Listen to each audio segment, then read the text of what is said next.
Fatboy Slim high-tech clapper. Thank you. I seem to remember the last time before I played at Zouk, I finished the set standing on the decks with a smiley flag that we gaffer taped onto a broomstick, which I was waving around and then threw into the crowd. So last night was actually quite a subdued one for me. Chemical-free crowd getting high on music. What's Yes. your vibe on that? Well, the first time I played there, I was with my girlfriend at the time, and it really rocked. And at the end of it, as we were walking home, she said, "And they weren't on drugs." Crowd-wise, pretty much. Not so many trannies. Last time I played there, all I could see was trannies. They go bonkers in a different way. Like how? I don't know. It's just the difference between someone who's must be able to tell the difference between someone who's drunk and someone who's on drugs. Yeah. A lot more attractive because you don't get all these people gurning. Sometimes you play to a crowd and everyone's also like this. Yeah. Chewing their own faces off while they're playing, yeah. Well, we don't have that in England, but you know, we call it facial Olympics in England. It's just like how many different faces you can pull in 1 minute. American crowds get really, they kind of get out of control. They climb up lighting rigs. The girls show you their tits. Yeah, American, they just get overexcited. Australians are absolute lunatics. Really? Yeah, they sort of start chanting and things like that.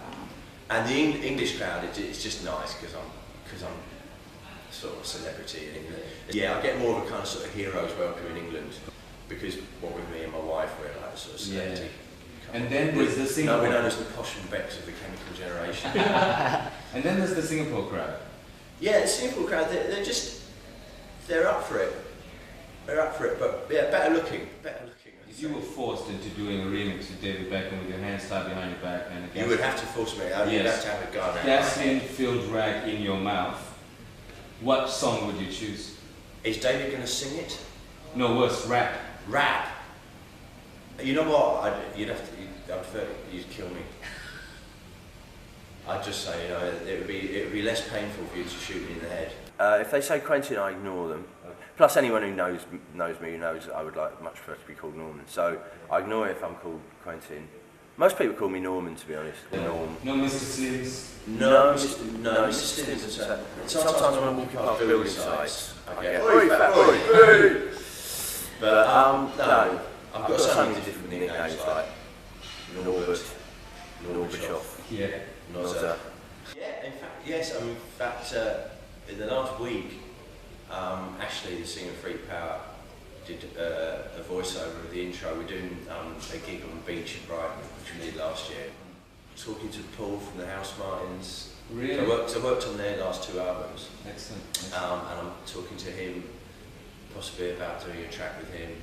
So yeah, I mean, I ex-girlfriends and ex-band members, I do like to remain on friendly terms with, you know. Yeah, once you've been through, especially the House Martins, because you know, we were at school together and we kind of had this dream, you know, being on top of the pops. And we did it all together, and the first time's always the most intense, you know, the first time you get on top, first time you get on the radio, first time you get on top of the pops, first time you have a #1 or whatever. And we went through that together, and you know, for 3 years, the friendships like that, even if you have a row and the band splits up, a friendship like that kind of lasts forever. You know? Absolutely. Because you know, it's like meeting the person you lost your virginity to. Yeah.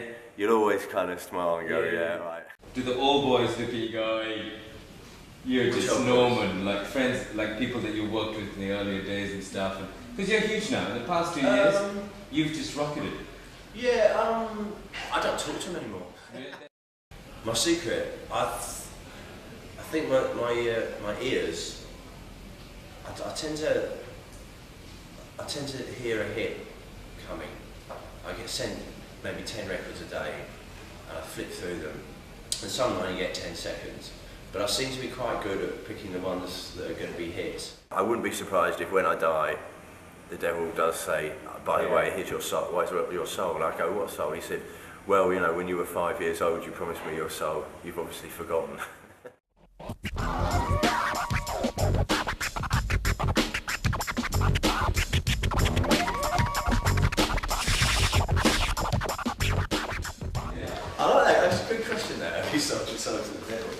He's in Angel Heart, he doesn't know yet. Yes, he doesn't.